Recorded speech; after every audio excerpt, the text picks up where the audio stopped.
You ask Tiger to solve.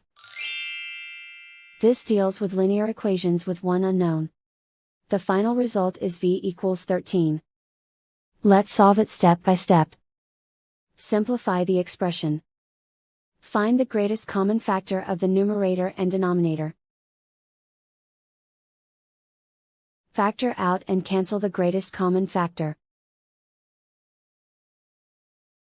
Swap sides. Isolate the v. Multiply both sides by 7. Group like terms. Multiply the coefficients. Simplify the fraction.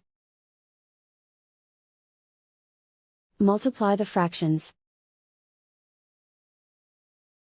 Simplify the arithmetic.